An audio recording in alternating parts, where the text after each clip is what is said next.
You have been carrying a weight since childhood that most people never notice. Not the weight of failure or struggle, but something far more paradoxical.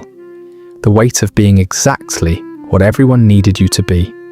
You learned early that you were different, special, destined for something more. And so you delivered. You exceeded every expectation, cleared every bar, became the validation of everyone's faith in you. But somewhere in the machinery of all that becoming, you lost track of something fundamental. You stopped asking what you wanted and started calculating what would keep the system running. The applause, the pride in their eyes, the quiet nod of approval became the oxygen you breathed. And now, years later, you're standing in a life that looks perfect from the outside.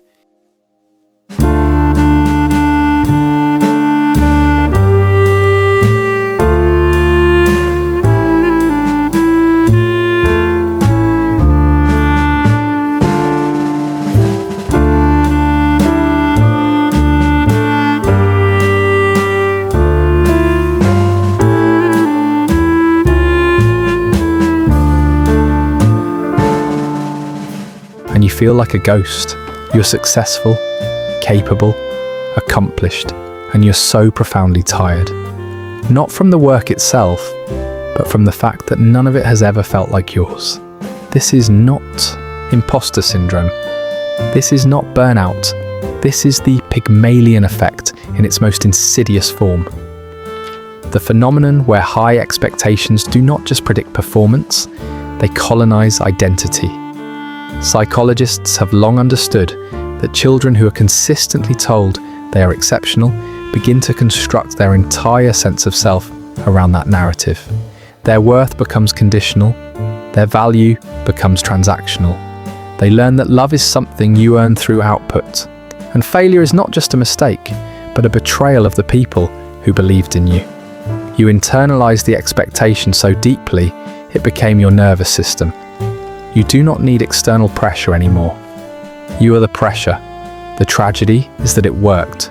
You became exactly what they said you would become. The straight A student, the high achiever, the one everyone points to as proof that potential can be realized. But the cost was a fracture so deep, you might not have noticed it for years. You developed what attachment researchers call conditional self-worth. Your internal sense of value is not stable or inherent. It fluctuates based on performance. When you succeed, you feel briefly secure. When you fail, you experience something close to annihilation. This is why perfectionism is not about wanting things to be perfect. It is about needing things to be perfect to feel safe. It is a survival strategy masquerading as ambition. You were likely identified early.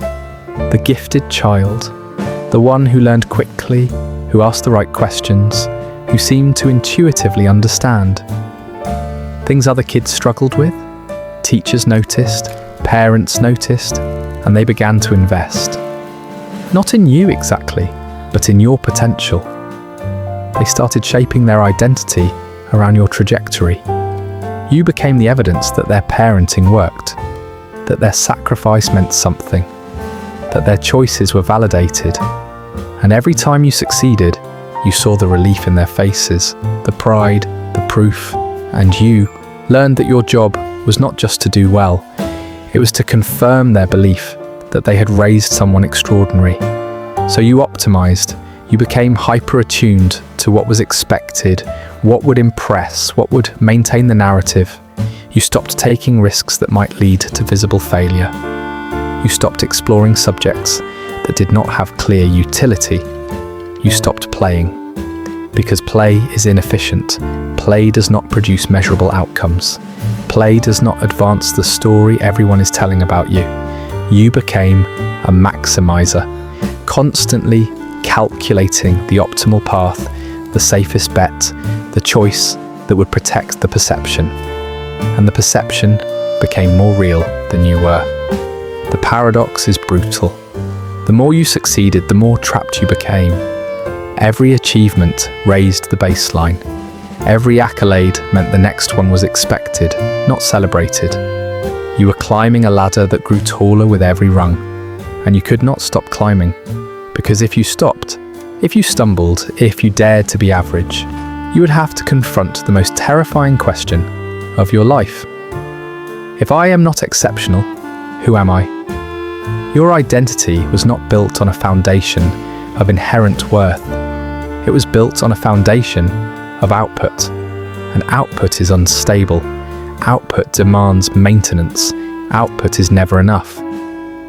Winnicott believed that children need the space to develop a true self, a core identity that exists independent of external validation.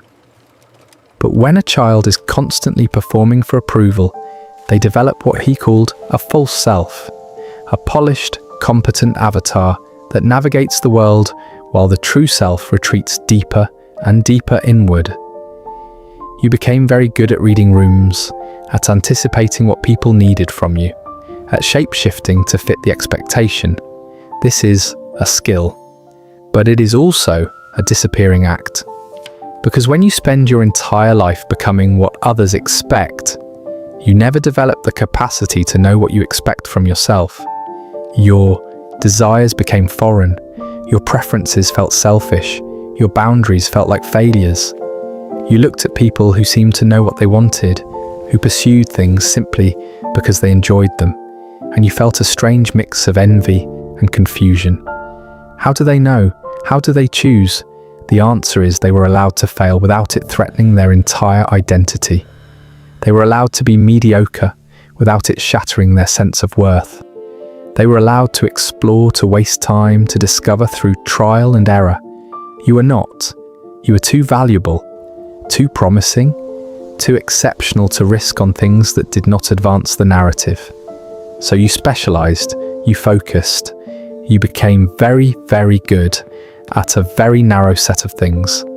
And now, years later, you are standing at the top of a mountain you're not sure you ever wanted to climb.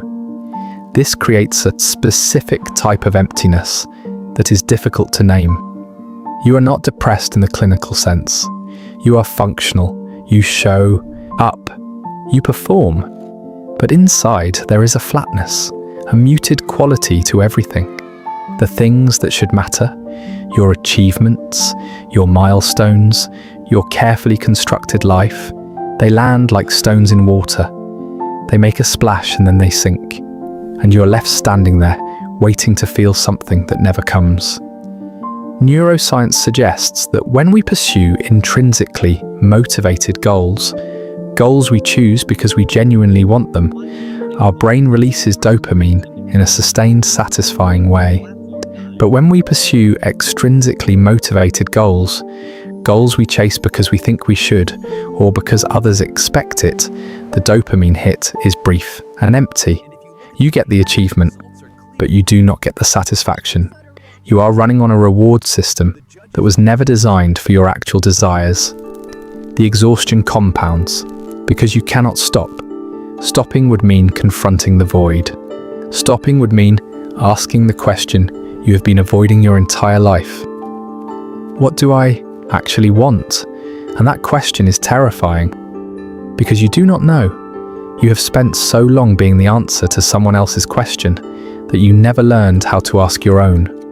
You look at your peers who seem lost, who seem to be floundering, and part of you envies them. At least they are searching. At least they are asking. You are not lost. You are exactly where you're supposed to be. And that is the problem.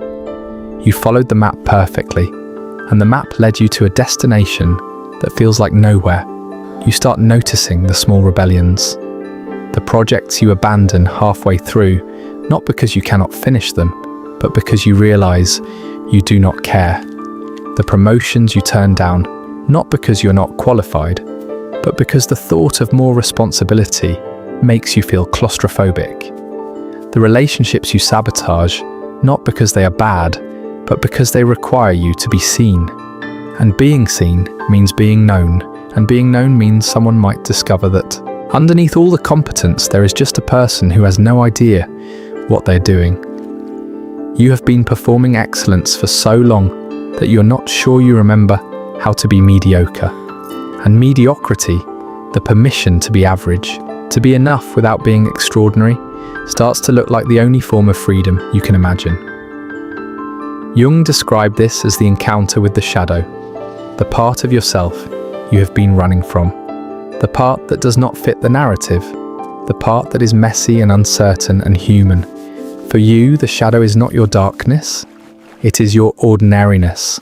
The fear that if you stop performing, if you stop exceeding, if you stop being exceptional, there will be nothing left, that you will disappear, that the love will evaporate, that the people who invested in you will realize they backed the wrong horse. And so you keep running, you keep performing, you keep delivering, and the exhaustion becomes a background hum you stop noticing until one day you are sitting in a meeting or at a dinner table and you realize you have no idea why you're there or what any of it means. The way forward is not a solution, it is a practice. It begins with the hardest permission you will ever give yourself. The permission to disappoint. The permission to be less than exceptional. The permission to want something small, something meaningless, something that serves no purpose other than it makes you feel alive. You have been running toward a horizon that keeps moving. Maybe it is time to stop running. Maybe it is time to sit down in the middle of the path and ask a different question. Not what should I do, but what would I do if no one was watching? If there were no expectations, no benchmarks, no eyes on you, what would you choose? The answer, if you can find it, might be the first true thing you have ever known about yourself. And it will cost you everything you thought you were supposed to be, but it might give you back the one thing you lost. Along the way, yourself.